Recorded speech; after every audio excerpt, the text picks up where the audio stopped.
Hello my dear friends, once again most welcome everyone. एक बार फिर से आप सभी दोस्तों का आज के हमारे इस डेली करंट अफेयर के सेशन में स्वागत है। जितने भी दोस्त हैं जल्दी से सारे लोग सेशन में जुड़ जाइए। फिर हम लोग शुरू करते हैं आज का हमारा डेली करंट अफेयर का सेशन, जिसमें हम लोग डिस्कस करने वाले हैं सारे most important one liner question को जो आपके एग्जाम के लिए इंपॉर्टेंट है डियर। ठीक है, आइए बढ़ते हैं आज के हमारे सेशन में।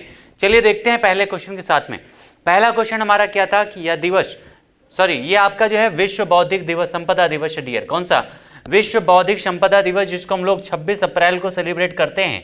ठीक है, 26 अप्रैल को मनाते हैं विश्व बौद्धिक संपदा दिवस। इसका मुख्यालय कहां पर है? तो जिनेवा में है, याद रखिएगा, जिनेवा में इसका मुख्यालय है।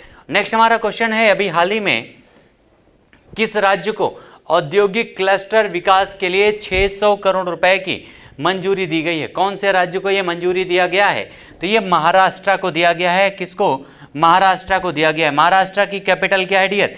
मुंबई इसकी कैपिटल है। उद्धव ठाकरे यहाँ के क्या हैं? उद्धव ठाकरे यहाँ के चीफ मिनिस्टर हैं। ठीक है, सीएम कौन है? तो उद्धव ठाकरे हैं। इसी महाराष्ट्र में जवाहरलाल नेहरू बंदरगाह है डियर। जवाहरलाल नेहरू बंदरगाह कहाँ पर है? इसी महाराष्ट्र में है। ये जो मुंबई है हमारे देश की औद्योगिक राजधानी के रूप में इसका नाम जाना जाता है, औद्योगिक राजधानी के रूप में। उसके अलावा महाराष्ट्र की बात करें डियर तो यहीं पर है लोनार लेक। कौन सा?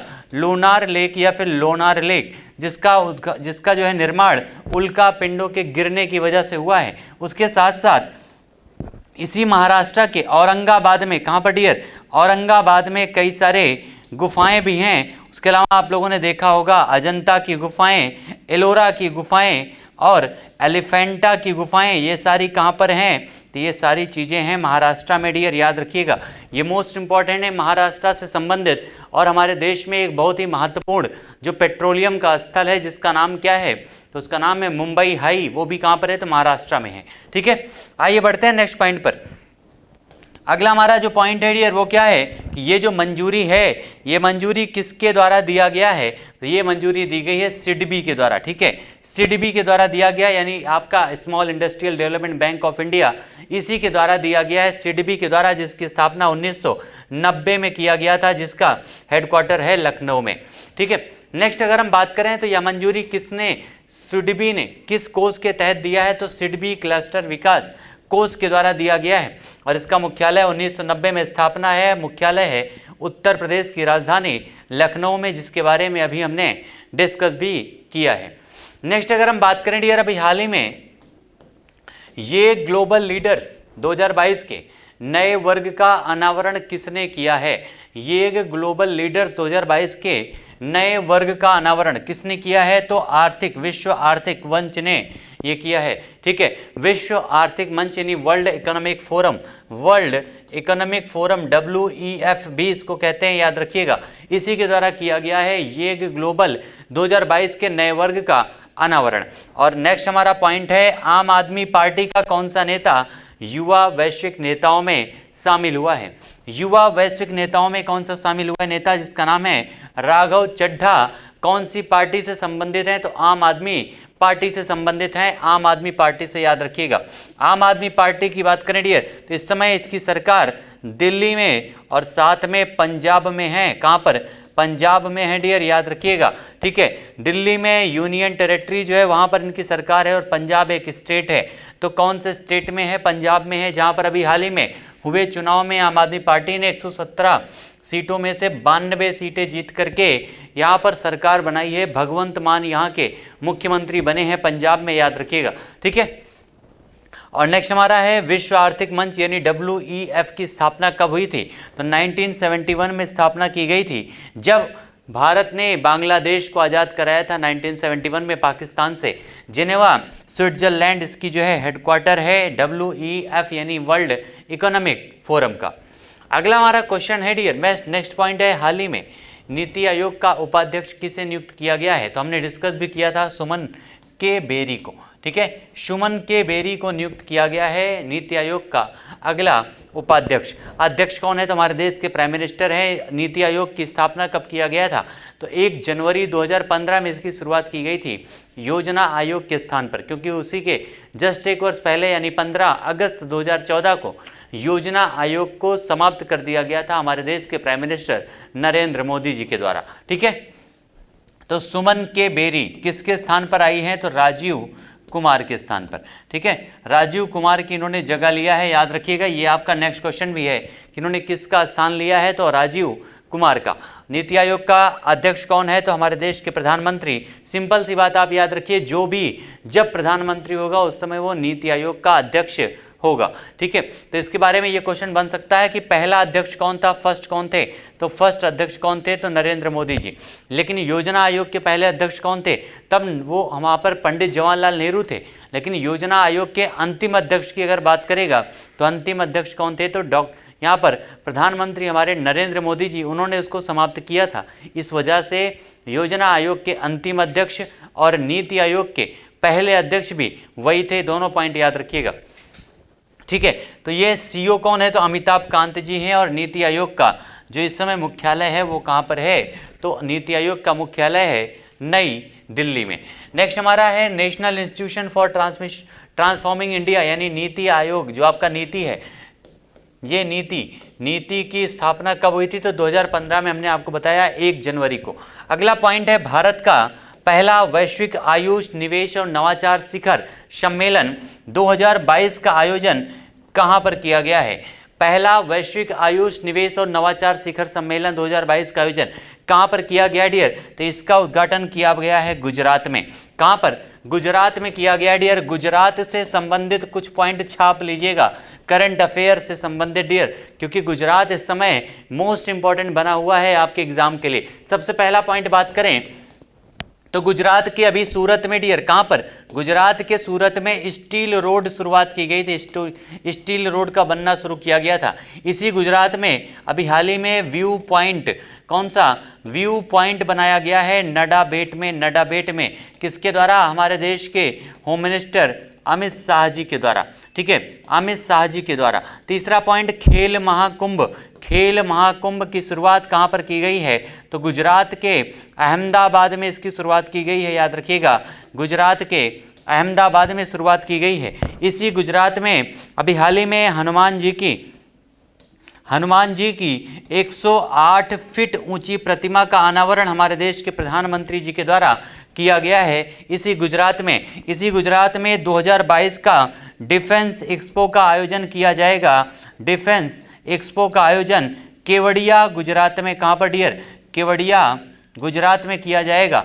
इसी केवड़िया में दुनिया की सबसे ऊंची प्रतिमा 182 मीटर की statue of unity Sardar Vallabh भाई पटेल की प्रतिमा स्थापित की गई है। ये सारे पॉइंट छाप लीजिएगा। गुजरात से संबंधित एक एक पॉइंट मोस्ट इंपॉर्टेंट है। करंट अफेयर की बात कर रहे हैं सिर्फ। ये सारे क्वेश्चन आपके एग्जाम के लिए मोस्ट इंपॉर्टेंट है डियर, गुजरात से संबंधित। ठीक है, आइए बढ़ते हैं नेक्स्ट पॉइंट पर। गुजरात की कैपिटल क्या है? तो गांधीनगर। अहमदाबाद इसकी कैपिटल है। महात्मा गांधी और सरदार पटेल जैसे महापुरुषों की जन्मस्थली रही है गुजरात। और आज हमारे देश के प्रधानमंत्री नरेंद्र मोदी जी हैं, गृह मंत्री अमित शाह हैं। दोनों का संबंध गुजरात से है, ये पॉइंट भी याद रखिएगा। इस शिखर सम्मेलन का उद्घाटन किसने किया है? तो इसका उद्घाटन हमारे देश के प्राइम मिनिस्टर नरेंद्र मोदी जी के द्वारा किया गया है। और वैश्विक आयुष निवेश और नवाचार शिखर सम्मेलन का आयोजन किस मंत्रालय ने किया है? तो उसका नाम है आयुष मंत्रालय के द्वारा। ठीक है, आयुष मंत्रालय के द्वारा किया गया, जिसका उद्देश्य है अंतर्राष्ट्रीय और राष्ट्रीय संस्थानों के साथ समझौते के माध्यम से भारत को दुनिया में वैश्विक आयुष गंतव्य के रूप में बनाने के लिए आकर्षक निवेश को आकर्षित करना इसका प्रमुख उद्देश्य है। ये सारे मोस्ट इंपॉर्टेंट पॉइंट है, याद रखिएगा। इस तरह से आप समझ चुके होंगे कि गुजरात जो राज्य है वो हमारे लिए कितना इंपॉर्टेंट है डियर, क्योंकि यहीं पर आपका बंदरगाह है, जिसे अभी हाल ही में उसका नाम परिवर्तित कर दिया गया, जिसका नाम था कांडला बंदरगाह। नाम क्या था डियर? कांडला बंदरगाह इसका नाम था, याद रखिएगा। और इसका नाम परिवर्तित करके क्या कर दिया गया? एक बार कमेंट में आंसर आप लोग बताइएगा। ठीक है, गुजरात में जो कांडला बंदरगाह है उसका नाम चेंज करके क्या कर दिया गया है? एक बार कमेंट में आंसर सारे लोग बताइएगा। नेक्स्ट हमारा है, हाल ही में किस सिख गुरु के 400वीं जयंती पर स्मारक सिक्का और डाक टिकट जारी किया गया है 400वीं जयंती पर?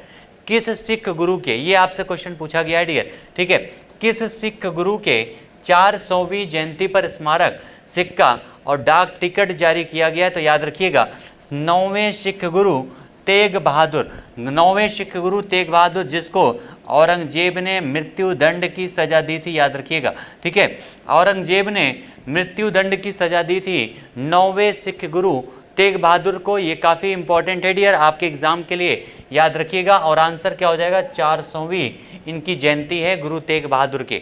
और सिख गुरु तेग बहादुर के 400वें प्रकाश वर्ष समारोह का आयोजन कहाँ किया गया है? तो इसका आयोजन किया गया है लाल किला दिल्ली में।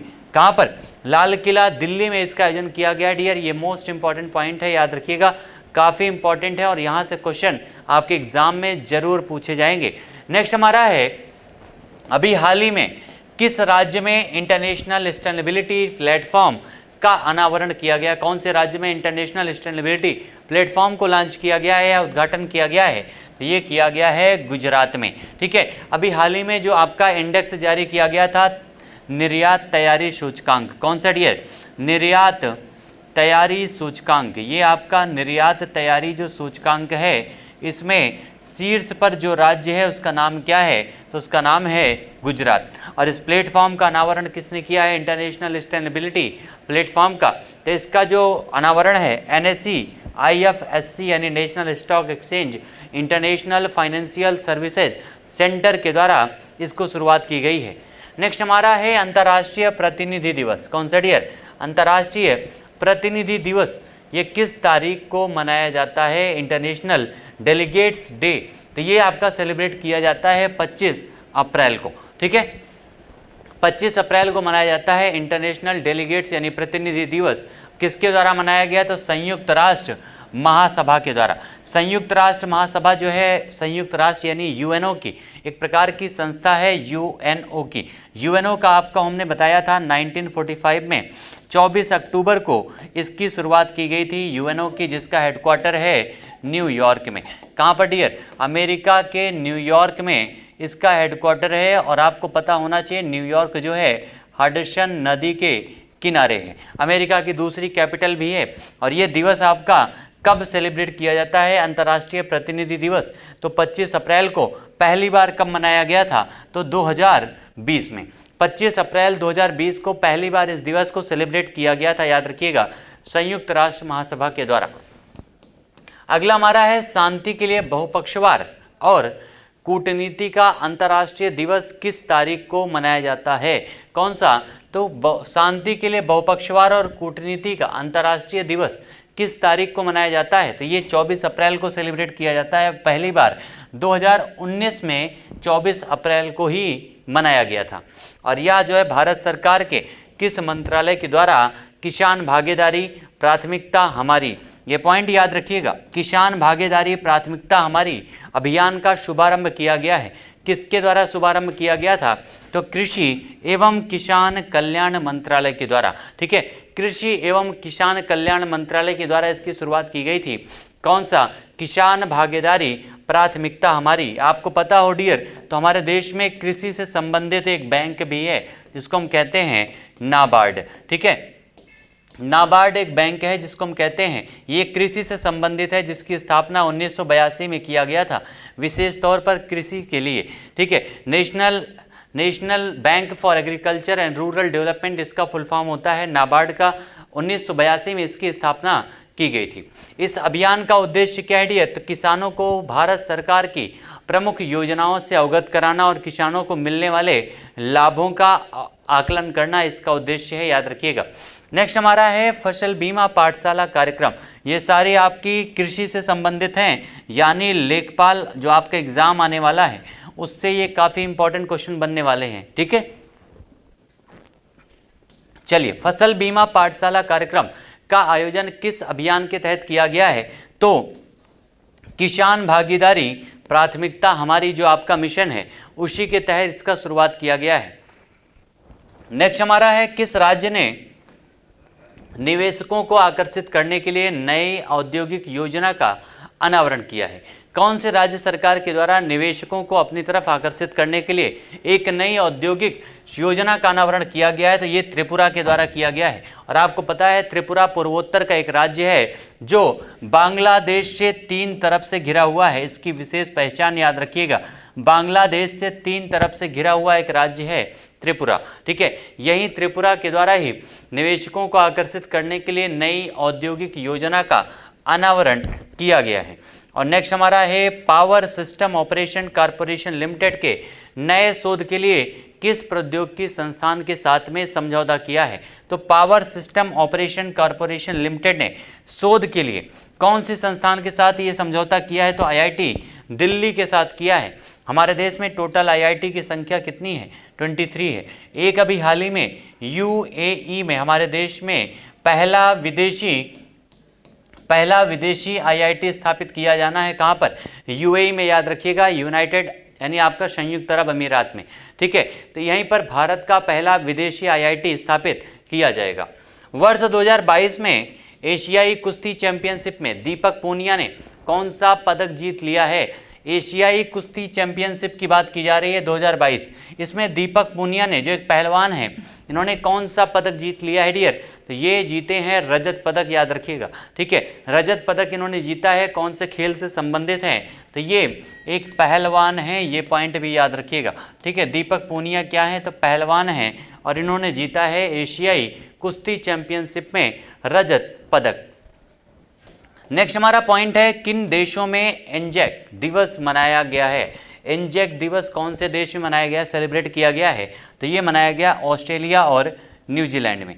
कहाँ पर? ऑस्ट्रेलिया और न्यूजीलैंड में मनाया गया है। ये दोनों देश आपके ऑस्ट्रेलियाई कॉन्टिनेंट में आते हैं। किसमें? ऑस्ट्रेलियाई कॉन्टिनेंट में ये दोनों देश आपके आते हैं, ऑस्ट्रेलिया और न्यूजीलैंड दोनों, याद रखिएगा। ठीक है, ऑस्ट्रेलिया और न्यूजीलैंड दोनों पास ही पास हैं। अगर आपने देखा हो तो ये दोनों बिल्कुल पास में हैं आपके, ये दोनों देश जो आप देखेंगे ऑस्ट्रेलियाई कॉन्टिनेंट जो है उसी के पास में यहाँ पर है, और यहाँ पर न्यूजीलैंड। और न्यूजीलैंड ही वो देश है जिसने ओडीआई वर्ल्ड इस बार का जो टेस्ट चैंपियनशिप थी 2021 में जीता था, भारत को पराजित करके। ठीक है, इन देशों में प्रतिवर्ष यह दिवस कब मनाया जाता है? तो ये आपका जो दिवस है एंजेक दिवस, ये 25 अप्रैल को सेलिब्रेट किया जाता है। और इस समय तो जो ऑस्ट्रेलिया के, वहाँ के ऑस्ट्रेलिया कंट्री के जो हेड हैं, ये सारे लोग क्वाड सम्मेलन में शामिल होने के लिए जापान में एकत्रित हुए हैं, जिसमें भारत भी शामिल है। क्योंकि आपको पता है क्वाड में भारत, अमेरिका, ऑस्ट्रेलिया और कौन सा देश है? तो जापान है। ठीक है, और इनके द्वारा एक युद्धाभ्यास भी किया जाता है जिसका नाम है मालाबार युद्धाभ्यास, जिसमें 2015 में जापान शामिल हुआ था और 2020 में शामिल हुआ था ऑस्ट्रेलिया। जबकि भारत और अमेरिका के बीच ये मालाबार युद्धाभ्यास काफ़ी पुराने समय से, लगभग 1992 से चल रहा था। एंजेक का अर्थ क्या होता है डियर? तो ये ऑस्ट्रेलियन और न्यूजीलैंड आर्मी क्रॉप्स हैं जिनके याद में, जिनके लिए ये आपका दिवस सेलिब्रेट किया जाता है, एंजेक डे।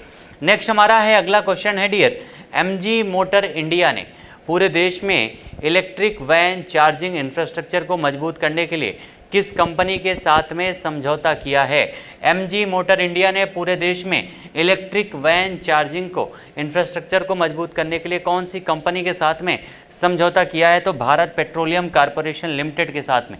किसके साथ में? भारत पेट्रोलियम कॉरपोरेशन लिमिटेड के साथ में। और आपको पता है कि इलेक्ट्रिक वैन चार्जिंग को अनिवार्य करने वाला देश कौन सा बना था? तो उसका नाम था ब्रिटेन। ठीक है, सबसे पहला देश था ब्रिटेन जिसने इलेक्ट्रिक वैन चार्जिंग को अनिवार्य कर दिया था। यानी अगर आपको बाइक खरीदनी है तो first of all you will have to attempt for the electric van charging machine. ठीक है, यानी आपको सबसे पहले अपने घर में इलेक्ट्रिक वैन चार्जिंग मशीन लगवाना पड़ेगा, तभी आप नए व्हीकल्स को खरीद सकते हैं।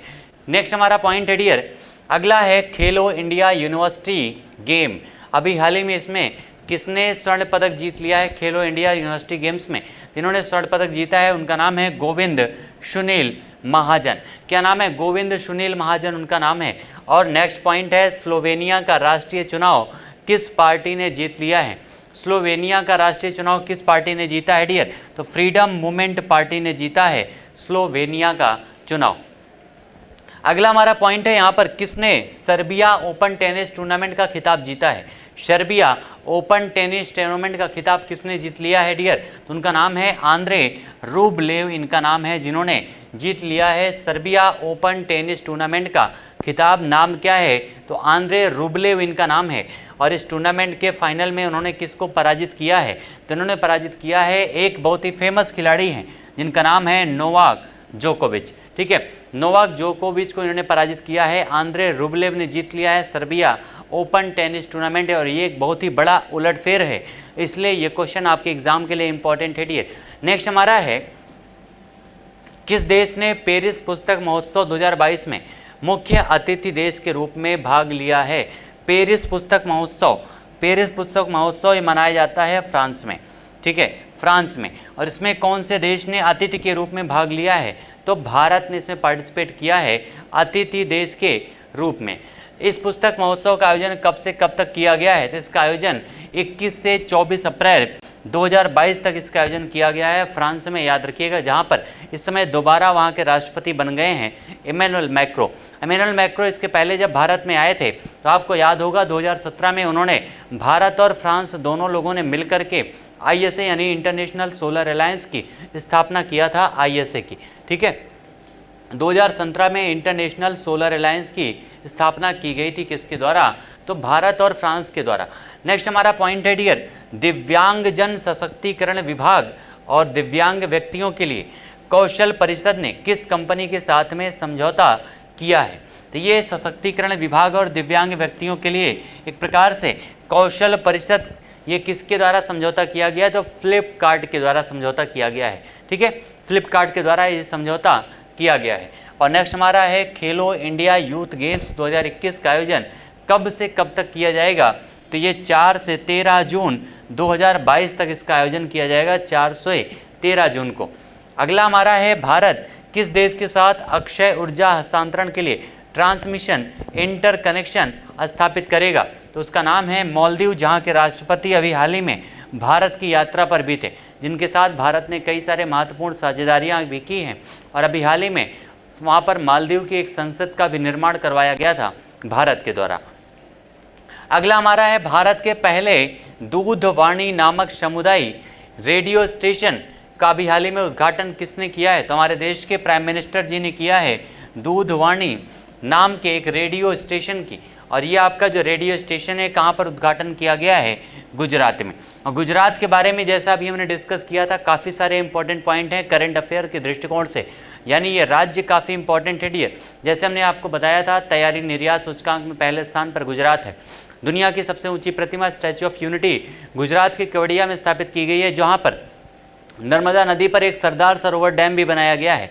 उसके साथ साथ केवड़िया में ही डिफेंस एक्सपो 2022 का भी आयोजन किया गया है, जिसको अभी डिले कर दिया गया है कुछ समय के लिए। यही गुजरात में ही नडाबेट में हमारे देश के गृह मंत्री अमित शाह जी के द्वारा view point Bharat Pakistan border पर स्थापित किया गया है। उसके अलावा गुजरात के सूरत में स्टील रोड का निर्माण किया जा रहा है। ये सारे मोस्ट इंपॉर्टेंट पॉइंट हैं। गुजरात में ही हमारे देश की पहली आपकी रैपिड फायर जो ट्रेन है वो भी चालू हो रही है, कहाँ पर? गुजरात में, याद रखिएगा। ठीक है, ये सारे काफ़ी इंपॉर्टेंट पॉइंट हैं। गुजरात से संबंधित खेल महाकुंभ का आयोजन भी गुजरात के अहमदाबाद में इसकी शुरुआत की गई, उद्घाटन किया गया। इसलिए गुजरात काफ़ी इंपॉर्टेंट स्टेट बन चुका है आपके करंट अफेयर की दृष्टिकोण से। नेक्स्ट हमारा है, वैक्यूम आधारित सीवरेज। ये हमने अभी आपको बताया भी था, आगरा उत्तर प्रदेश में इसकी शुरुआत की गई है। हमारे देश का पहला शहर बना है जिसकी ये आपका वैक्यूम आधारित सीवरेज अपनाने वाला देश का पहला शहर बना है। उत्तर प्रदेश की वर्तमान में राज्यपाल कौन है? तो आनंदीबेन वर्तमान में राज्यपाल हैं। योगी आदित्यनाथ जी यहाँ के दोबारा मुख्यमंत्री बन चुके हैं 255 सीटें जीत करके। ठीक है, विधानसभा की जो अभी चुनाव हुए थे 403 सीटों में बीजेपी 255 सीटें जीत करके दोबारा यहाँ पर योगी आदित्यनाथ जी मुख्यमंत्री के रूप में आसीन हो चुके हैं। ठीक है, नेक्स्ट हमारा जो पॉइंट है डियर, यहाँ पर क्या है कि किस मंत्रालय के द्वारा यहाँ पर आपका विदेश सीवरेज, कौन सा डियर? ये आपका कौन से मंत्रालय के द्वारा विदेश, ये आपका विकास निगम सहयोग कोष नाम का प्लेटफॉर्म लॉन्च किया गया है? तो ये लॉन्च किया गया है विदेश मंत्रालय के द्वारा। किसके द्वारा? विदेश मंत्रालय के द्वारा इसको लॉन्च किया गया, याद रखिएगा, विदेश मंत्रालय के द्वारा। इस समय विदेश मंत्री कौन है? तो उनका नाम है एस जयशंकर प्रसाद। क्या नाम है डियर? एस जयशंकर प्रसाद उनका नाम है, याद रखिएगा, जिनके द्वारा अभी हाल ही में विकास निगम सहयोग कोष प्लेटफॉर्म का शुभारंभ किया गया है विदेश मंत्रालय के द्वारा। और इस प्लेटफॉर्म का उद्देश्य क्या है? तो चीनी विकास साझेदारी मॉडल का विकल्प प्रदान करना। अभी हाल ही में एक विदेश सचिव की नियुक्ति की गई है हर्षवर्धन श्रृंगला के स्थान पर। उनका नाम क्या है? एक बार कमेंट में आंसर करके आप लोग बताइएगा। हमने डिस्कस भी किया है उनके बारे में सारी चीज़ें, जिन्हें अभी हाल ही में विदेश सचिव के रूप में नियुक्त किया गया है। अगला हमारा जो पॉइंट है डियर, वो यहाँ पर क्या है? नेक्स्ट हमारा जो पॉइंट है वो है कि हर गांव में पुस्तकालय खोलने वाला देश का पहला जिला जामताड़ा झारखंड बन चुका है। इसके बारे में हम लोग डिस्कस कर चुके हैं। और 21वीं वर्ल्ड कांग्रेस ऑफ अकाउंट्स की मेजबानी कौन करेगा? तो ये मेजबानी की जाएगी institute of chartered account of India यानी ICAI के द्वारा। इसका जो है उद्घाटन या मेजबानी किया जाएगा। 21वीं है संस्करण भी याद रखिएगा वर्ल्ड कांग्रेस ऑफ अकाउंटेंट्स की। और इसका आयोजन कहाँ पर किया जाएगा? तो हमारे देश की औद्योगिक राजधानी मुंबई में इसका आयोजन किया जाएगा, जहाँ के मुख्यमंत्री हैं उद्धव ठाकरे। जहाँ पर राज ठाकरे ने इस समय बवाल मचा के रखा है चालीसा के नाम पर, हनुमान चालीसा के नाम पर, याद रखिएगा। ठीक है, यहीं पर 18 से 21 नवंबर 2022 तक इसका जो है आयोजन किया जाएगा 21वीं वर्ल्ड कांग्रेस ऑफ अकाउंटेंट्स की। नेक्स्ट हमारा यहाँ पर है अगला कि इस बार की इसकी थीम क्या रखी गई है डियर? तो इस बार की थीम क्या रखी गई है? बिल्डिंग ट्रस्ट इनेबिलिटी सस्टेनेबिलिटी, इसका थीम रखा गया है, याद रखिएगा। ठीक है, बिल्डिंग ट्रस्ट इनेबलिंग सस्टेनेबिलिटी इसकी थीम है। और नेक्स्ट हमारा है विश्व पेंगुइन दिवस प्रतिवर्ष किस तारीख को मनाया जाता है? तो विश्व पेंगुइन दिवस सेलिब्रेट किया जाता है 25 अप्रैल को। अभी हाल ही में हमारे देश में 5 अक्टूबर को एक नया दिवस मनाने की घोषणा की गई थी। कौन सा? डॉल्फिन दिवस। ठीक है, ये पॉइंट याद रखिएगा, डॉल्फिन दिवस मनाने की घोषणा की गई है 5 अक्टूबर को। अगला हमारा है अंतर्राष्ट्रीय चेरनोबिल आपदा स्मरण दिवस प्रतिवर्ष कब मनाया जाता है? तो 26 अप्रैल को सेलिब्रेट किया जाता है। पहली बार 2017 में मनाया जाता है। ये आपका सेलिब्रेट किया गया था। चेरनोबिल है क्या? तो एक प्रकार से रशिया में ये स्थल था चेरनोबिल, जहाँ पर एक परमाणुविक विद्रोह आपका गैस लीक होने की वजह से लाखों लोग यहाँ पर प्रभावित हुए थे, हजारों लोगों की जान गई थी। इस समय ये चेरनोबिल स्थल है कहाँ पर? तो यूक्रेन में है। ये पॉइंट भी याद रखिएगा। ठीक है, यूक्रेन में है। इस तरह से हमारे आज के सेशन के डियर जितने भी मोस्ट इंपॉर्टेंट पॉइंट बनते थे उन सारे पॉइंट को हम लोगों ने यहाँ पर अपने सेशन में, आज के सेशन में कंप्लीट कर लिया है। उम्मीद करते हैं सारे पॉइंट आप लोगों ने समझे होंगे। और एक बार कमेंट में आंसर करके ज़रूर बताइएगा कि आज का ये सेशन आप लोगों के लिए कैसा रहा। कमेंट में आंसर जरूर दीजिएगा। ठीक है, मिलते हैं फिर से अपने अगले सेशन में नए पॉइंट के साथ में, नए क्वेश्चन के साथ में। तब तक के लिए आप सभी लोगों को thank you so much, all my dears, thank you so much.